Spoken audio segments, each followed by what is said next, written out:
Srimad Bhagavatam, translated with commentaries by His Divine Grace A.C. Bhaktivedanta Swami Prabhupada. Canto 1, Chapter 6. Conversation between Narada and Vyasa. Text 15.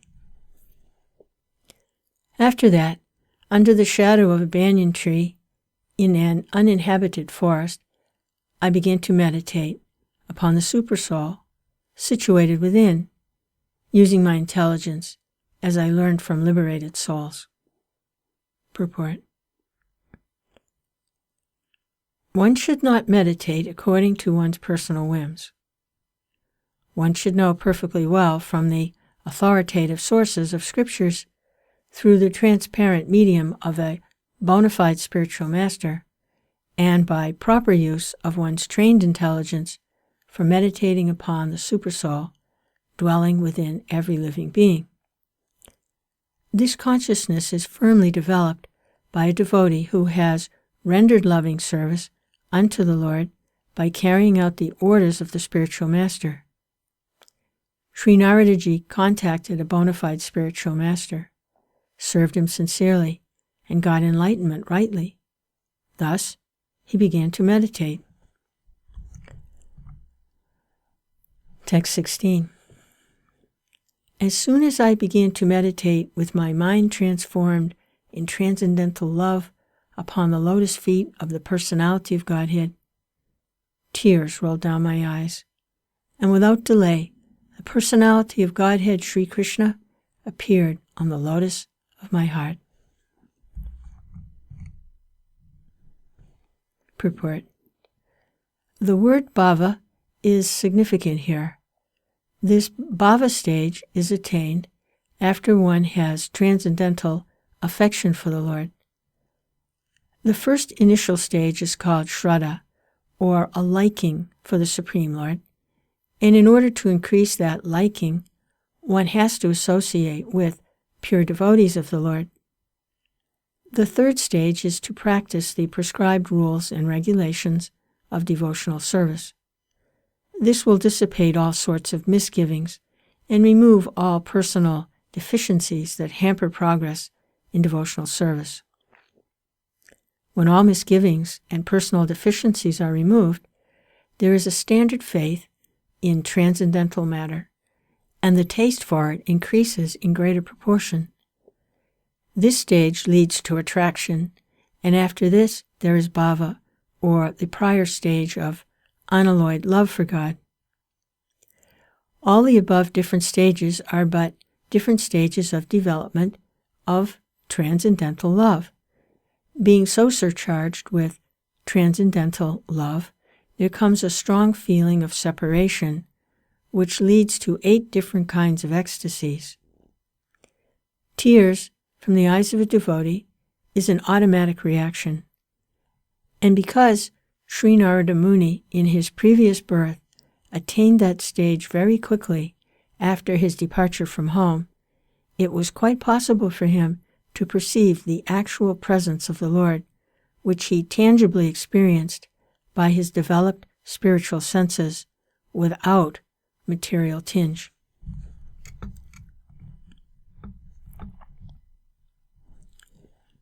Text 17. O Vyasadeva, at that time, being exceedingly overpowered by feelings of happiness, every part of my body became enlivened. Being absorbed in an ocean of ecstasy, I could not see both myself and the Lord. Purport. Spiritual feeling of happiness and intense ecstasies have no mundane comparison. Therefore, it is very difficult to give expression to such feelings. We can just have a glimpse of such ecstasy in the words of Sri Narada Muni. Each and every part of the body or senses has its particular function.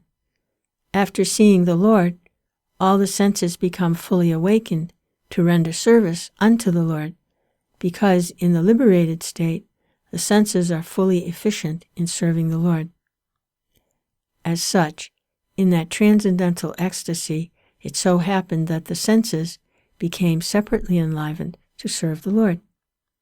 This being so, Narada Muni lost himself in seeing both himself and the Lord simultaneously. Text 18. The transcendental form of the Lord, as it is, manifests according to the mind's desire, and at once erases all mental incongruities.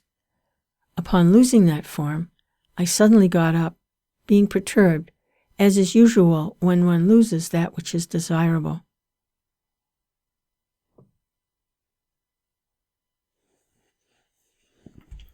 Purport.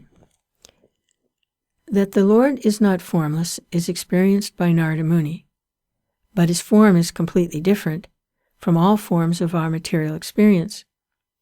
For the whole duration of our life, we go see different forms in the material world, but none of them is just apt to satisfy the mind, nor can any one of them vanish all perturbance of the mind. These are the special features of the transcendental form of the Lord, and one who has once seen that form is not satisfied with anything else, and no form in the material world can any longer satisfy the seer. Formless means nothing like material form, nor is he like any material personality. As spiritual beings, having eternal relations with that transcendental form of the Lord, we are, life after life, searching after that form of the Lord, and we are not satisfied by any other form of material appeasement. Narada Muni got a glimpse of this, but having not seen it again, he became perturbed and stood up all of a sudden to search it out. What we desire life after life was obtained by Narada Muni, and losing sight of him again was certainly a great shock for him.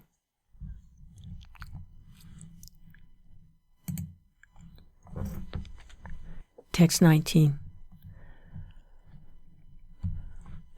I desired to see again that transcendental form of the Lord, but despite my attempts to concentrate upon the heart with eagerness to renew the form, I could not see him any more, and thus, dissatisfied, I was very much aggrieved. Purport. There is no mechanical process to see the form of the Lord. It completely depends on the causeless mercy of the Lord. We cannot demand the Lord to be present before our vision, just as we cannot demand the sun to rise up whenever he likes. The sun rises out of his own accord. So also, the Lord is pleased to be present out of his causeless mercy. One should simply await the opportune moment and go on discharging his prescribed duty in devotional service of the Lord. Narada Muni thought that the Lord could be seen again by the same mechanical process which was successful in the first attempt. But in spite of his utmost endeavor, he could not make the second attempt successful again. The Lord is completely independent of all obligations. He can simply be bound up by the tie of unalloyed devotion. Nor is he visible or perceivable by our material senses. When he pleases, being satisfied with the sincere attempt of devotional service, depending completely on the mercy of the Lord, then he may be seen out of his own accord.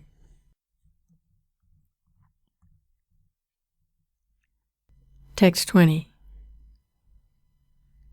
Seeing my attempts in that lonely place, the personality of Godhead, who is transcendental to all mundane description, spoke to me with gravity and pleasing words, just to mitigate my grief. Purport. In the Vedas it is said that God is beyond the approach of mundane words and intelligence. And yet, by his causeless mercy, one can have suitable senses to hear him or to speak to him. This is the Lord's inconceivable energy. One can hear him upon whom his mercy is bestowed.